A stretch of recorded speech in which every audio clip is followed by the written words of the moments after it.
pinabayaan yung mga testigo yun na puro satsat? Pwede bang i-strike out ang salitang satsat? Ang bastos dun eh. Hindi. Hindi ako papayag na strike out ang satsat. Pwes, ikaw ang isa-strike out ko. Fight!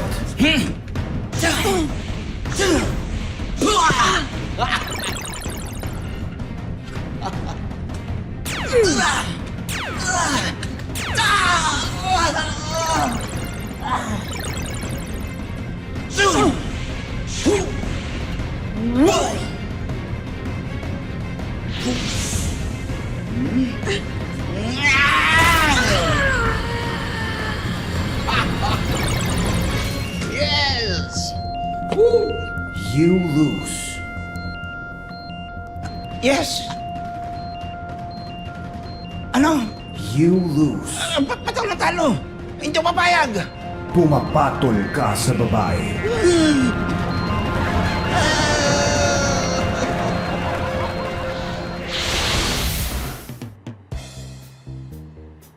Ipatawag mo nga si Matthew.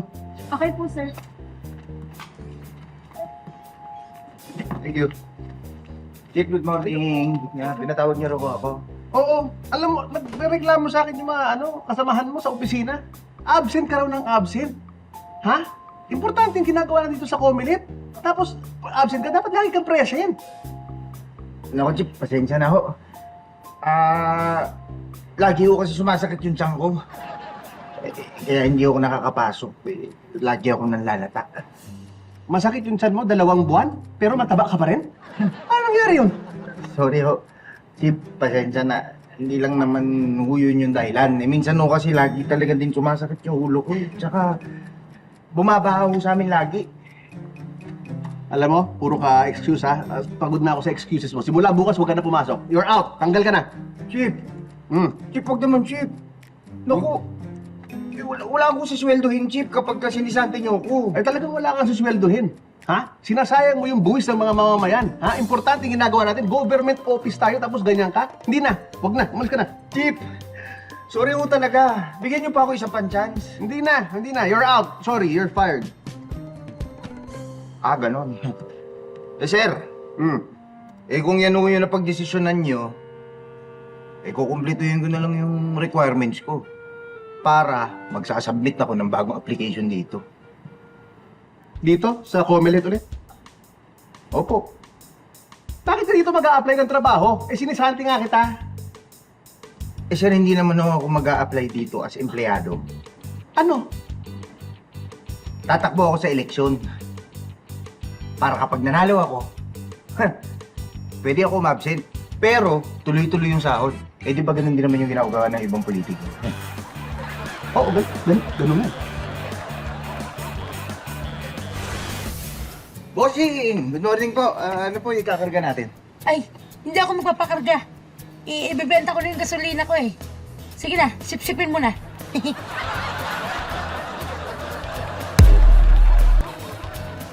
Hi, ma'am.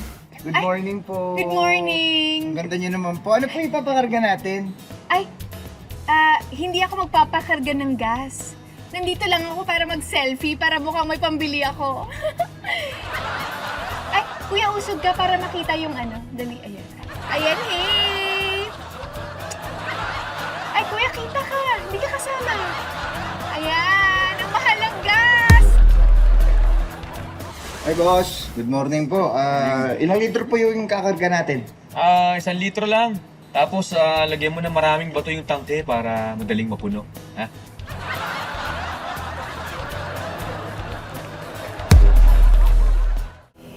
Hoy! Wala akong kinakampihan! Booking ka na. Binibenta mo ang sarili mong bayan. Mula south hanggang pa-north. Pa-north! Ready. Fight!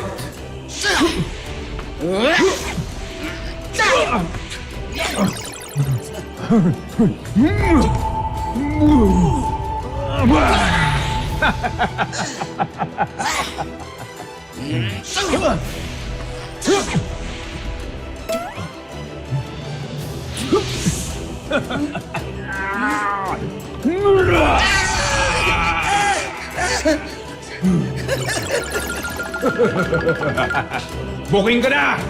Ikaw ang panon! You win. Ang mahal na ng gasolina. Dapat iwasan na yung mga long drive na yan para mas makatipid. Alam mo, bumili ka na lang ng ticket sa abroad, doon ka magbakasyon.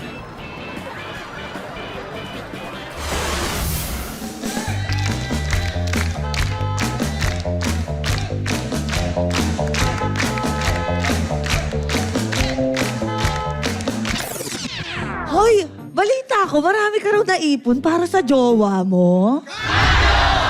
Puro sa laman ng loob dahil lagi ako niloloko.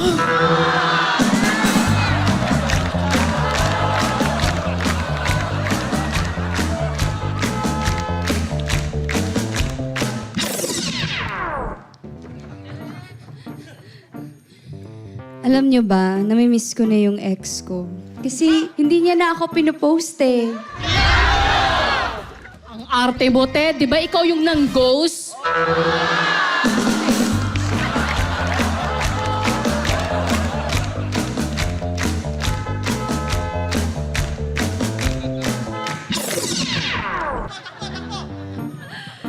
Hi! Tinanggihan ko yung offer sa akin kasi gagawin daw akong extra.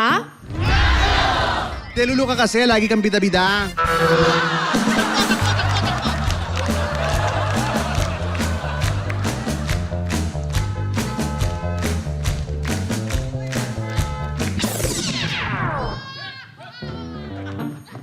Kinarnap yung car ko, kaya ako nasasad. Hindi ginarnap, hinila, dahil hindi ka makabayad.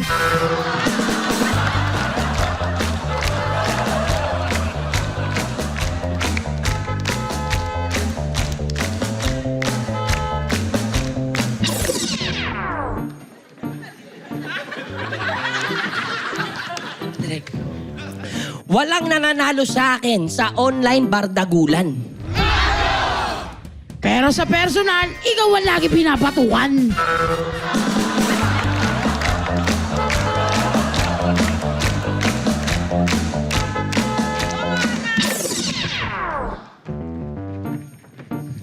Sa bilis ko magmotor, ako ang hari ng kalye. Well, tingnan natin kung sinong hari pag bumangga ka sa poste.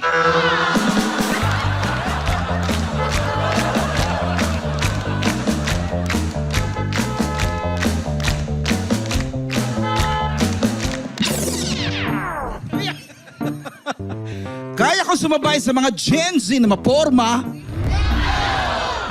Pero likod mo, inaatake ng Rayuma. Sakit ba? Sakit ba? Sorry, Beto.